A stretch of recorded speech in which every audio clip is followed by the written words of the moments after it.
এক শিয়াল বনে গেছে শিকার করতে। এখন অনেক দৌড়াদৌড়ি করে অনেক চেষ্টা করে শিয়াল ছোট্ট একটা হরিণের বাচ্চা শিকার করছে। তো শিকার কইরা তখন এই হরিণের বাচ্চাটাকে কামড় মেরে ধরে রাখছে যে সেইটাকে খাবে।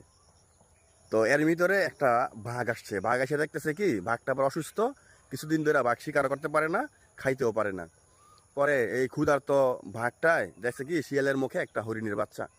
তারপর শিয়ালকে না ঝাড়ি দিয়া পরে শিয়ালের মুখে থেকে বাঘে হরিণের বাচ্চাটাকে নিয়ে যায়, সিনাই নিয়ে যায়।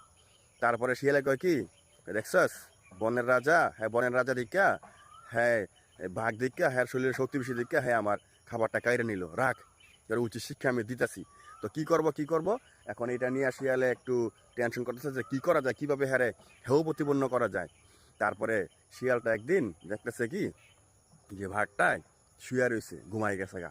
তারপরে ওই শিয়ালটা আস্তে আস্তে কাছে না গিয়া তারপরে ওই বাঘের পাছার মধ্যে শিয়ালের ন্যাঞ্জারা নাড়া দিয়া বাঘের ঘুমটা ভাঙ্গে দিয়া দিছে দূর।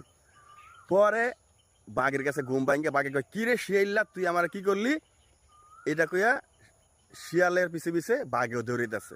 পরে শিয়ালেও দৌড়ায় বাঘেও দৌড়ায়, দৌড়তে দৌড়তে মানে কি করবো, মানে বাঘের তো শরীরে শক্তি বেশি, শিয়ালের শরীরে তো শক্তি কম। তো শিয়ালে একটা আছে কি যে একটা রাস্তার পাশে একটা টেবিল, টেবিলের সামনে একটা চেয়ার, আর টেবিলের উপরে হলো পেপার। পরে শিয়ালে তো শিল্লা বুদ্ধি, পরে কি করছে চেয়ারের মধ্যে না বইয়া পরে পেপার দিয়ে মুখটা ডাইকা যেমন এমন একটা ভাব নিচ্ছে যেমন এটা একটা মানুষ, আর এখানে বসে সে পেপার পড়তেছে। তারপরে এখানে আবার এমন সময় আবার বাঘ এসে উঠছে। পরে বাঘে শিয়ালটা কইতাছে কি, শিয়াল বাঘে তোর জানে না যেটা শিয়াল, বাঘে কইতাছে কি হ্যালো, এখান থেকে একটা শিয়াল গেছে। পরে শিয়ালে উত্তর দিয়েছে কেন শিয়ালে কি আপনারে গুয়া মারছে। পরে বাঘে কয় কি, কয় এটা কি আপনার পেপারে লেখছে, কয় হ্যাঁ পেপারে এই নিউজ আসছে দেখেই তো আমি জানতে পারছি যে বনে নাকি কোন শিয়ালে কোন বাঘের পাছা মারছে। পরে এই কথা না শুন না বাঘে হাত দিয়া মুখ না ঢাইকা চুপচাপ আবার বনের ভিতরে চলে গেছে।